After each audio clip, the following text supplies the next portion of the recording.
Hello friends, welcome to the my YouTube channel. આજે આપણે ચોખાના પૌવા અને ચણાના લોટમાંથી ટેસ્ટી એવો નાસ્તો બનાવવાનો છે, તો બિલકુલ વિડીયો સ્કીપ ના કરતા અને મારી ચેનલને ફટાફટ જઈને સબસ્ક્રાઈબ કરો। તો અહીં આપણે ચોખા પૌવાનો નાસ્તો બનાવવાનો છે, તો તે માટે પહેલાં બેસન લઈશું। બેસનને આપણે એકદમ ધીમી ફ્લેમ પર શેકી લેવાનો છે। એકદમ ધીમી એવા ગેસની ફ્લેમ રાખીને તેને હલાવ્યા કરવાનો છે અને તેને શેકી લેવાનો છે। તેનો કલર એકદમ બ્રાઉન કલર થાય ત્યાં સુધી આપણે તેને હલાવ્યા કરવાનું છે, એટલે બિલકુલ નીચે ના બેસે અને આપણો લોટ એકદમ શેકાઈને રેડી થાય। તો ધીમે ધીમે હલકો એવો બ્રાઉન કલર આવવા માંડ્યો છે, એટલે કે આપણો લોટ ધીમે ધીમે શેકાવા માંડ્યો છે। તો હવે આપણો લોટ એકદમ સારી રીતે શેકાઈને રેડી થઈ ગયો છે। એકદમ બ્રાઉન એવો કલરનો લોટ બનીને રેડી થઈ ગયો છે। તો હવે આપણો લોટ શેકાઈને રેડી થઈ ગયો છે। તો હવે આપણે ચોખાના પૌવા લઈશું। ચોખાના પૌવા ખાવા માટે એકદમ પૌષ્ટિક છે, તો ચોખાના પૌવા લઈશું અને તેમાં જરૂર પ્રમાણે પાણી એડ કરીને તેને પલાળવા મૂકી દઈશું। જ્યાં સુધી આપણે બીજી વસ્તુઓ તૈયાર કરીએ ત્યાં સુધી આપણે ચોખાના પૌવાને પલળવા મૂકી દઈશું, તેથી જે સારી રીતે પલળી જાય। તો હવે આપણો જે શેકેલો લોટ હતો તે તૈયાર કર્યો છે, પલાળેલા ચોખાના પૌવા તૈયાર કર્યા છે અને ત્યારબાદ ઝીણું સમારેલું બટેટું લીધું છે। એક બટેટાને મેં ઝીણું ક્રશ કરીને તૈયાર કર્યું છે અને 2 થી 3 કાંદા લીધેલ છે અને આદુ મરચીની પેસ્ટ લીધેલ છે। આ બધી જ વસ્તુઓને આપણે તૈયાર કરીને રાખી છે। તો હવે આપણે જે ચણાનો લોટ શેકીને તૈયાર કર્યો હતો તેમાં પલાળેલા પૌવા એડ કરી દઈશું। ત્યારબાદ એક કઢાઈ લઈશું, તેમાં આપણે 2 થી 2.5 ટેબલ સ્પૂન ઓઇલ એડ કરીશું। તેલ ગરમ થાય ત્યાં સુધી ગેસની ફ્લેમ હાઈ રાખીશું, પછી મીડિયમ ફ્લેમ કરીશું અને ત્યારબાદ તેમાં રાઈ એડ કરીશું। રાઈ એડ કર્યા બાદ હવે આપણે તેમાં 1 ચમચી તલ એડ કરી દઈશું। રાઈ અને તલ બંને સારી રીતે ફૂટે ત્યારબાદ હવે આપણે તેમાં 3 થી 4 મીઠા લીમડાના પાન એડ કરી દઈશું।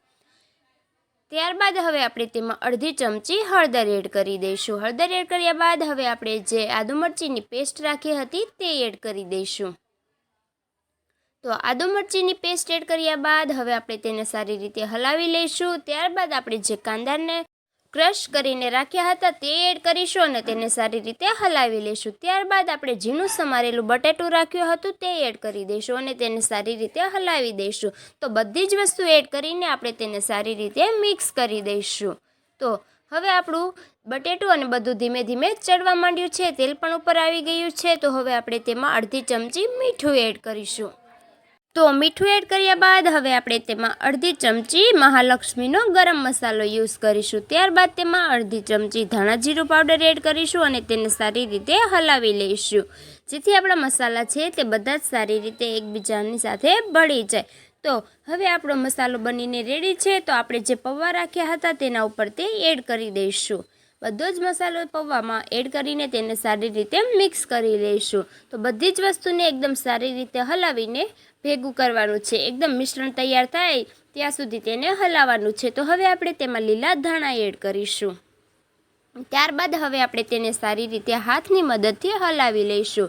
તો એકદમ સારો એવો લોટ બંધાઈને તૈયાર થાય ત્યાં સુધી આપણે તેને હલાવ્યા કરીશું। તો હવે આપણું બેટર એકદમ સારી રીતે બનીને રેડી છે। તો હવે આપણે તેના રોલ બનાવવાના છે, તો હાથની મદદથી આપણે થોડો થોડો ભાર દેતા જઈશું અને આ રીતે રોલ બનાવીને એકદમ રેડી કરવાના છે। તો એક પછી એક એમ બધા જ રોલ બનાવીને આપણે તૈયાર કરીશું। તો હવે આપણા બધા જ રોલ બનીને એકદમ રેડી થઈ ગયા છે। તો હવે આપણે તેને તળી લઈશું। તો તે માટે એક કઢાઈ લઈશું, તેમાં તેલ એડ કરીશું। તેલ ગરમ થાય ત્યારબાદ આપણે જે રોલ તૈયાર કર્યા હતા તે એક પછી એક એમ બધા જ રોલ એડ કરી દઈશું અને તેને સારી રીતે તળાવવા દેવાના છે।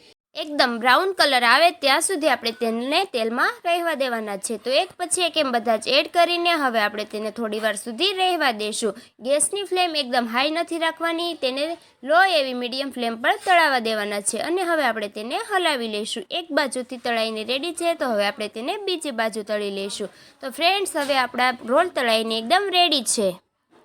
તો ફ્રેન્ડ્સ, તમને આ રેસીપી કેવી લાગી તે જરૂરથી કોમેન્ટ બોક્સમાં જણાવો અને મારી ચેનલ ખુશી કુકિંગને પ્લીઝ સબસ્ક્રાઈબ કરો। તો ફટાફટ જઈને નીચે આપેલી ઘંટડી પર ક્લિક કરીને સબસ્ક્રાઈબ કરો।